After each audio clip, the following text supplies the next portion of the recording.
With Marty Biron and Jamie McLennan, the Leafs, they woke up, guys, on Halloween in 15th place in the Eastern Conference. Pardon the Halloween pun here, but it's been a scary start to the season. Marty, when this is all said and done, will the nightmare continue and end up with the Leafs missing the playoffs? Well, I won't deny it, Glenn. It is a scary situation. And you look at the Leafs, there is a lot that's not going well. Now, they have to decide if they want to be the Edmonton Oilers or the New York Rangers. Let me explain. The Oilers have had bad starts, right, the last couple of years, but they've turned it around. The Rangers last year, everybody kept saying, I was one of them, the Rangers are going to be fine. The Rangers are going to be fine. And they ended up missing the playoffs. So what are the Leafs and what do they want to be?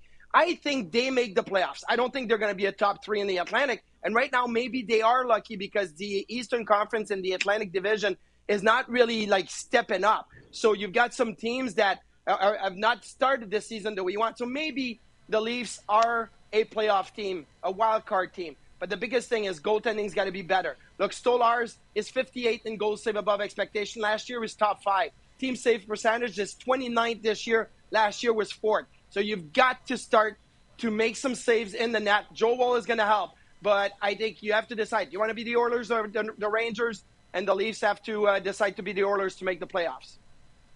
Yeah, it's still early on. I do believe they are a playoff team. Even if they're a wild card team, they're a veteran group. You look at Florida that made the playoffs. It didn't matter where they seeded. They knew they were a good team. But the Toronto Maple Leafs, they're a different team this year. And you touched on it, Marty. The goaltending, it starts there. Now, the absence of Joe Woll, with him pushing Anthony Stolarz. Last year, they were arguably the best tandem in the league because they were pushing each other. They were fighting for the net. This year, it's been Anthony Stolarz in the absence of Joe Woll, and there's a reason why he's only played 34 games. That's the most in his career in one season last year. He's on pace to play north of 60. So I don't know if he's ready for that, and it has been a challenge for him. So he's come back down to earth. We'll call it a market correction. Caden Primo is more like a 2-3 in the net, not a 1A type of situation. So they're going to welcome Joe Woll back. I'll add in a couple other situations.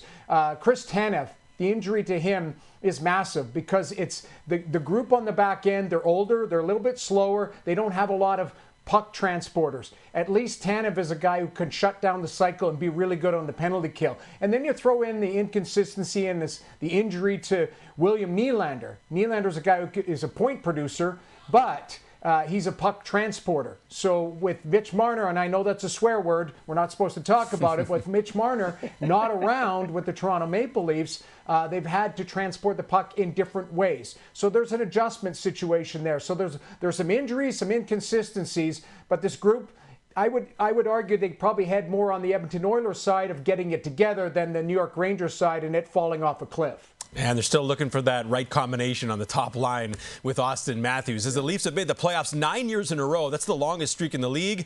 They are minus 190 to make it again this year on FanDuel. That's tied with the Habs behind 7 other teams in the East.